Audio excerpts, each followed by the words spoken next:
So on today's show, we're going to bring out several different breeds of dogs, and we're going to focus on how each of these different dogs have various levels of food drive. And then we're going to discuss later on in the video who's using food to train their dogs, why you should use food to train your dogs, when and how often you should feed your dog with food, and the number one question that you need to wait for, it's the number one question that I get all the time: what kind of food are you using to achieve such high levels of training with your individual dogs and the dogs you're training for other folks? So stay tuned to the end of the video, and we're going to answer all your questions coming up now. So this here is Xephos. He is a 10-year-old Cane Corso, about 120, 125 pounds. Not the kind of dog you want to run into in a back alley somewhere. Yes.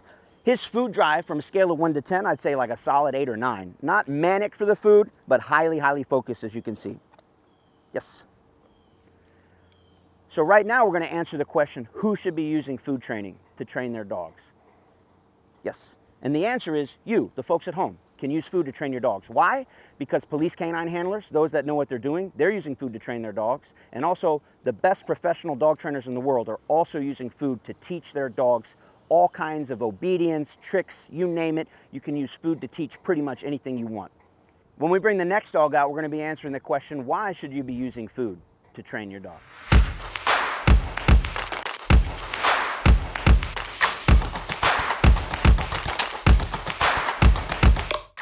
This here is Dagger. He's an 18-month-old Dutch Shepherd. He's here to become a protection dog. He'll be going to his new family in a few weeks. And when we got him, his food drive was 0. And we've been building him up. I would say on a scale of 1 to 10, his food drive's like a 4 or a 5. So we prefer it to be a little higher, but it's much better than when it started. In subsequent videos, we'll show you how you can actually build up food drive in a dog. Now, the reason we have Dagger out here is we're going to talk about why are we using food over a toy. I'm telling you now, he much prefers the toy, the sleeve that I have right now, compared to food. But the reason we need to use food is we use food to actually teach a dog something new. And the reason for that is twofold. Number one, you can get a lot more reps in with food than you can with a toy. Why? Because the toy is like this whole experience. They need to bite it, they need to tug it, all kinds of fun. Could take 30 seconds to get 1 rep in. Whereas with food, yes,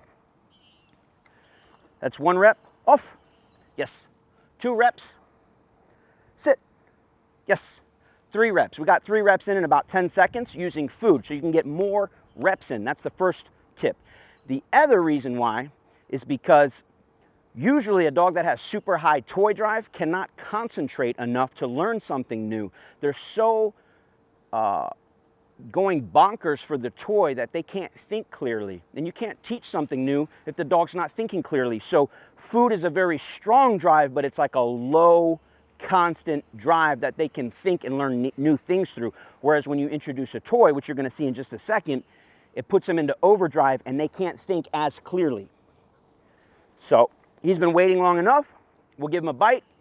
And then the next dog we bring out, we're going to talk about when you should feed your dog with treats. Like how many times a day, how long each session. All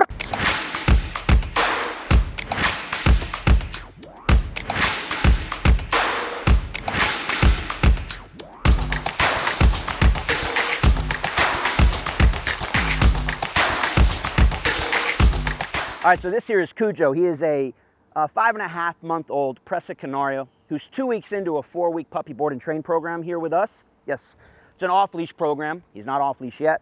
His food drive on a scale of 1 to 10 is easily a 9 or 10. Watch. Good. Yes. He all but takes your fingers off when you give him the food, especially when you go higher value treats. Good boy. Yes.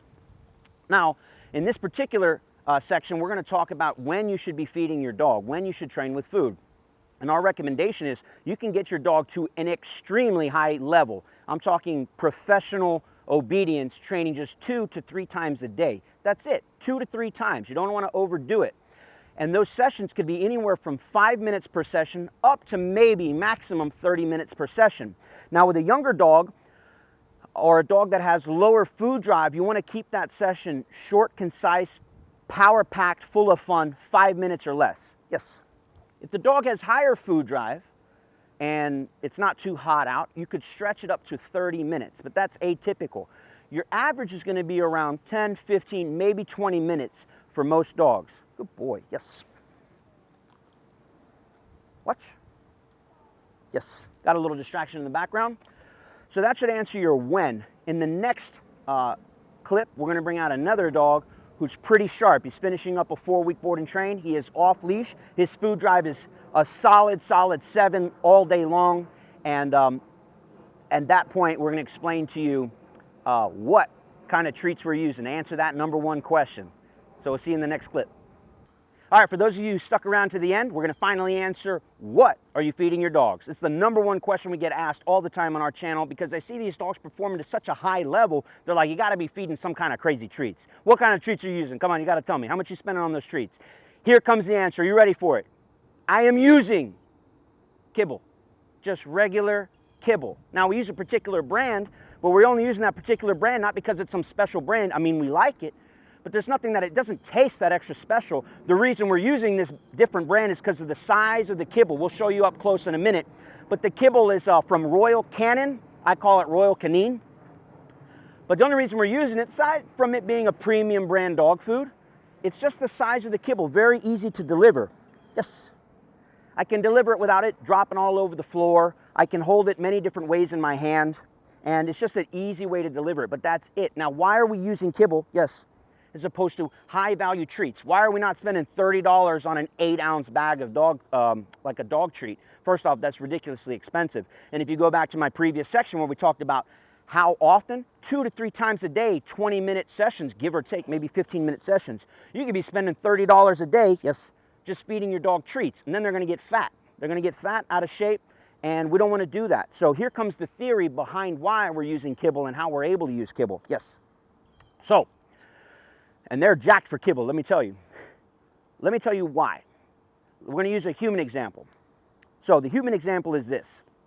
If your dog's at home, you're feeding them 2 to 3 times a day, an entire bowl of kibble. Let's call each piece of kibble $1. And if you have a full bowl of food, we're talking like $300 worth of value every time you hand them a bowl of food. Now, why would this dog, down, yes, do all that work for $1? Sit. Down, down, good. Sit, yes. Why would this dog do all that for $1? I'll tell you why. He's not going to get 300 free dollars this morning, this afternoon, or tonight. This is his food. He's going to get, as we work through this, he's going to get what we call dinner and a show. Yes. So on this rep, I'm going to give him $1.